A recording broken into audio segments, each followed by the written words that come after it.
1,00,000 మంది శివభక్తులతో కలిసి మహారుద్రాక్ష పూజలో పాల్గొనండి. వెంటనే కాల్ చేసి మీ పేరును నమోదు చేసుకోండి. అమెరికాలో పౌరసత్వం పొందడం ఒక కళ. ఇప్పుడు గ్రీన్ కార్డుకి సంబంధించి కొత్త నిబంధనలు వస్తాయనే ప్రచారం, అలానే అన్నీ సక్రమంగా జరిగితే జన్మతః వచ్చేటువంటి పౌరసత్వానికి సంబంధించిన కొత్త కండిషన్స్ని డొనాల్డ్ ట్రంప్ ప్రభుత్వం ఈ రోజు నుంచి అమలు చేయాల్సింది. కానీ అనివార్య కారణాలు, రకరకాల పరిస్థితుల నేపథ్యంలో ఇవన్నీ కూడా వాయిదా పడుతుంది. తాజాగా పౌరసత్వం విషయంలో వస్తున్నటువంటి కొత్త చర్చలు, నిబంధనలు ఏంటి, అమెరికాలో ఉండాలనేటువంటి కళ ఇంకా ఉందా, ఆవిరైపోయిందా? ఈ అంశాన్ని విశ్లేషించే ప్రయత్నం చేద్దాం. మనతో పాటు అమెరికన్ లా రీసెర్చర్ సాయి శ్రీనివాస్ గారు ఉన్నారు. సాయి శ్రీనివాస్ గారు నమస్తే. నమస్తే సార్. సాయి శ్రీనివాస్ గారు, ఏంటి ఈ రోజు నుంచి యాక్చువల్గా అయితే ఈ జన్మతః వచ్చేటువంటి పౌరసత్వం విషయంలో ట్రంప్ ప్రభుత్వం ఆశించిన విధంగా అన్ని నిబంధనలు అమలై ఉండాల్సింది. బట్ ఆ పరిస్థితి లేదు. గ్రీన్ కార్డు గురించి కొత్త చర్చ జరుగుతుంది. ఏంటి తాజా పరిస్థితి? మామూలుగా అయితే సుప్రీంకోర్టు ఇచ్చిన తీర్పు ప్రకారం సో మామూలుగా ఈ రోజు నుండి ఈ బర్త్ రైట్ సిటిజన్షిప్ అనేది ఈ నాన్ ఇమిగ్రెంట్స్ కి ఇంప్లిమెంటేషన్ జరగాలి సార్. కానీ ఎక్కడే గానీ దాని దాఖలాలు ఎక్కడే గానీ లేవు. సో అది ఒక one of the positive news అని అయితే మనం అనుకోవచ్చు. కానీ ఇంకొక చిన్న షాకింగ్ న్యూస్ ఏంటంటే ఇది ఎలా ఇంప్లిమెంటేషన్ చేయాలి అనేది ఒక యుఎస్సిఎస్ వాళ్ళు 25th July 2025 ఒక చిన్న ఆర్డర్ ఇవ్వడం జరిగింది. అంటే డిస్కషన్ లాంటిది. ఇప్పుడు నార్మల్ గా ఫారిన్ డిప్లొమాట్స్ కి ఇప్పుడు నార్మల్ గా ఇండియా నుండి వచ్చి ఇక్కడ ఇండియన్ ఎంబసీలో వర్క్ చేసే వాళ్ళందరికీ ఇక్కడ ఒకవేళ వాళ్ళ పిల్లలు పుడితే ఎలా వాళ్ళకు పౌరసత్వం రాదో అలాంటి పరిస్థితులే సేమ్ మనకు కూడా పెట్టాలని వాళ్ళు ఒక ఆలోచనలో ఉన్నారు. అంటే ఫర్ ఎగ్జాంపుల్ అమ్మకి ఒకవేళ H4 వీసా మీద ఉన్నానుకో, డిపెండెంట్ వీసా మీద ఉన్నానుకో, అదే వీసా పిల్లలకు వచ్చేస్తుందని.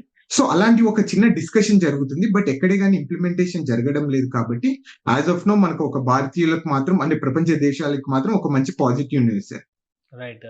దీనికి సంబంధించి ఏంటంటే ఇప్పుడు గ్రీన్ కార్డు కొత్త నిబంధనలు వస్తాయి. గ్రీన్ కార్డు 7 ఏళ్ళు ఉంటే కనుక అమెరికాలో గ్రీన్ కార్డుకి అర్హులు.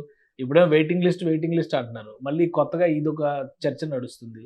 ఒక సెనేటర్ దీన్ని పార్లమెంట్లో ప్రవేశపెట్టారు అనేటువంటి డిస్కషన్ నడుస్తుంది. ఏంటి దీని వెనక ఉన్నటువంటి రీజన్స్?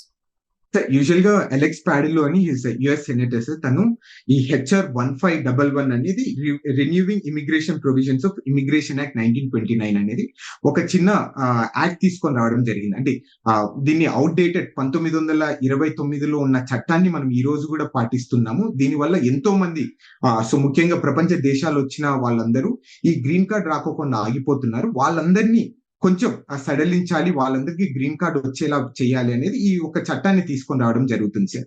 అంటే దీంట్లో ఏం లేదు సార్, ఒక 5-6 కండిషన్స్ పెట్టడం జరిగింది.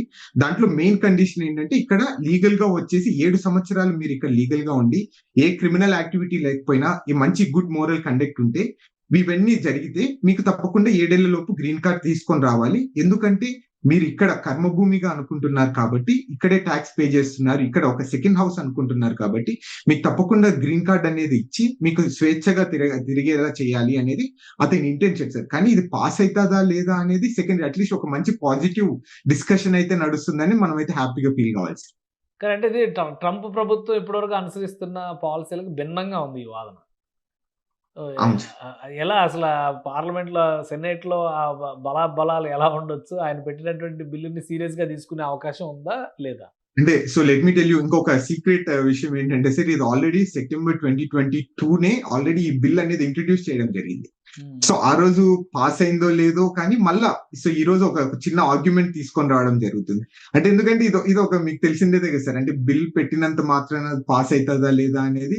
So which is completely different scenario. అక్కడ ఉన్న రిప్రజెంటేటివ్స్ ఎలా ఫీల్ అవుతారు, ఏంటి దీని పరిస్థితులు ఏంటి, మనం అంటే ఏదో ఫర్ ద సేక్ ఆఫ్ ఒక చిన్న మంచి గుడ్ న్యూస్ గా మనం ఒక ట్రీట్ చేయాలి తప్ప దీనికి మనం వేరే ఆర్గ్యుమెంట్ చేయకూడదు అయితే నేను అనుకుంటున్నాను. స్లోగా పాలసీ విషయంలో కొంత మెల్ట్ అవుతున్నారని అనుకోవచ్చా? ఎందుకంటే ఇండియన్స్ అనే కాదు, ఇమిగ్రెంట్స్ ద్వారా అమెరికన్ ఎకానమీ చాలా బూస్ట్ అవుతుంది అనేటువంటి అభిప్రాయాలు ఇప్పటివరకు ఉన్నాయి.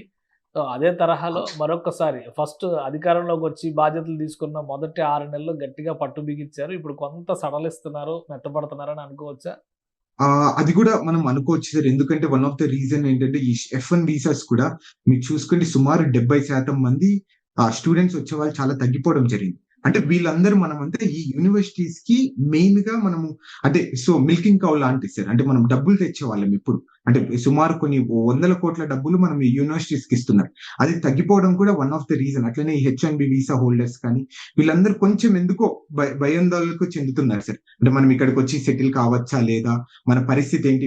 మనం ఇందాక అనుకుంటున్నాం సుమారు గ్రీన్ కార్డ్ రావాలంటే కొన్ని సంవత్సరాలు పడుతుంది, 10 సంఖ్యలో సంవత్సరాలు పడుతుంది అని. అట్లనే సుమారు 13 లక్షల మంది ఇంకా గ్రీన్ కార్డ్ ప్రాసెస్ ఉన్నారు. అంటే సబ్జెక్ట్ టు ద కరెక్షన్ 10 లక్షల మంది, 1,00,00,000 మందో 1,30 లక్షల మందో అంతమంది గ్రీన్ కార్డ్ ప్రాసెస్ లో ఉన్నారు. సో వీళ్ళందరి పరిస్థితి బట్టి కూడా మనం ఒకసారి వీళ్ళు కూడా ఒక పాజిటివ్ సెన్స్ అయితే నేను తీసుకుంటారని అయితే నేను అనుకుంటున్నాను సార్. రైట్. అంటే ఇంకా కొంత సమయం పట్టొచ్చు ఇవన్నీ డిసైడ్ అవడానికి. మొత్తం మీద అమెరికాలో ఉండే వాళ్ళకి గ్రీన్ కార్డు అలానే సిటిజన్షిప్ అనేది ఒక పెద్ద డ్రీమ్గా కనిపిస్తాయి. ఈ బిల్లు వలన కానీ లేదా ప్రభుత్వం అనుసరిస్తున్నటువంటి విధానాల వల్ల కానీ కొంత సడలింపు వస్తుంది రాను అని అనుకోవచ్చా? సార్ అంటే సడలింపు వస్తుందా రాదా అని కాదు సార్. అంటే ఇది ఆల్రెడీ వెల్ ఎస్టాబ్లిష్డ్ రూల్స్ ని ఈ రోజు అవన్నీ రివైవ్ చేసి ఈ రోజు ఇంప్లిమెంటేషన్ చేయడానికి ట్రై చేస్తున్నారు సార్. అంటే ఎక్కడే గానీ ఇప్పుడు మామూలుగా ఎప్పుడు నుండో ఉంది సార్. ఇక్కడ నార్మల్ గా మనం చాలాసార్లు డిస్కస్ చేసి పార్ట్ టైం ఇల్లీగల్ గా చేస్తే తప్పకుండా మీ సిరీస్ అనేది టర్మినేట్ అవుతుంది, వీసా రివోక్ చేసే అవకాశం. ఈ రోజు అది ఇంప్లిమెంటేషన్ చేస్తున్నారు అంతే. రూల్స్ ఎక్కడే గానీ వాళ్ళు చేంజ్ చేయడం లేదు, ఏం చేయడం. వాళ్ళు రూల్స్ ఆల్రెడీ ఉన్నదాన్ని అంటే వాడని రూల్స్ దాన్ని బయటికి తీసుకొని వస్తున్నారు అంతే సార్. ఎక్కడే గానీ మనం భయోందనకు చెందడానికి అయితే ఎక్కడ లేదు. Right. Thank you Sai Srinivas గారు విశ్లేషణ అందించినందుకు. ఇది అమెరికాలో ఉంటున్నటువంటి ప్రవాసులకి ఒక ఆశ కల్పించేటువంటి అంశం ఇది. కొంతవరకు గ్రీన్ కార్డు 7 సంవత్సరాల పాటు ఆ దేశంలో నివసించిన వాళ్ళకి ఎలాంటి క్రిమినల్ హిస్టరీ లేకపోతే గ్రీన్ కార్డు ఇవ్వచ్చు అనేటువంటి చర్చ మరొకసారి మొదలైంది. అలానే సిటిజన్షిప్, బర్త్ రైట్ సిటిజన్షిప్ విషయంలో కూడా కొన్ని క్లారిఫికేషన్స్, కొన్ని వెసులుబాట్లు వచ్చినటువంటి సంకేతాలు అయితే స్పష్టంగా కనిపిస్తున్నాయి.